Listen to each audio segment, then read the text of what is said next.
It's the greatest day of your high school career. All of your hard work has culminated to this one moment.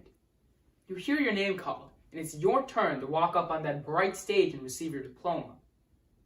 You think about your future, college, careers, dreams. You're going to college to get a great job, right?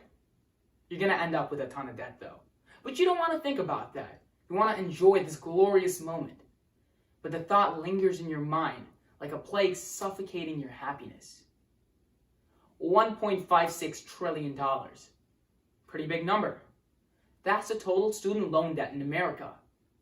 There are 44.7 million borrowers, and 11.4% of these borrowers can't keep up to date with their payments. They can't possibly.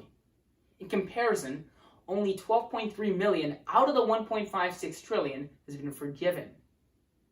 Minimum wage and tuition are not rising at the same rates. Tuition for public universities has risen 187% since 1987. Minimum wage has risen 20%, and average starting salary has risen 3%. The numbers aren't adding up. Say you attended the University of Central Florida. Their tuition has risen 87% since 1987. If you graduated in 1987 while working part-time, you'd be able to pay for 106.5% of your tuition. You'd graduate debt-free. Now, you'd only be able to pay for 68.2% of your tuition. You'd have to work for an additional 4 years and 9 months to be debt-free. You're awake for approximately 6,300 hours in a year.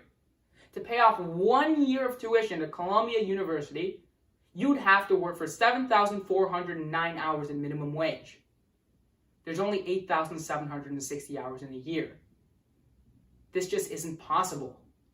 College is supposed to give you higher education so you can get a well-paying job, right? 2.1 million students are single mothers. Only 28% of these single mothers complete their degree. Why?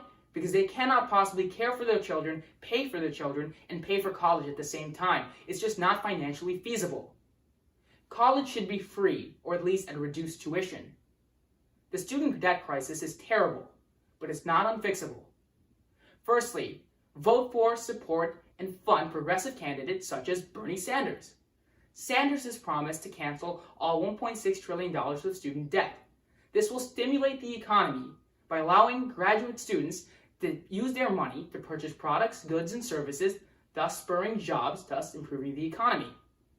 Secondly, do not support the thieves that profit off of our misfortune. Betsy DeVos is the United States Secretary of Education. She has never had public education. She wants to defund public education. And her family owns debt collection firms. They want us to drown in crippling debt so they can fill their pockets. Do not support these villains. Lastly, I implore us all to take initiative and make these things happen. We are the future, and we will have to deal with the effects of this crisis. If we don't do something soon, we and future generations are going to be doomed. Thank you.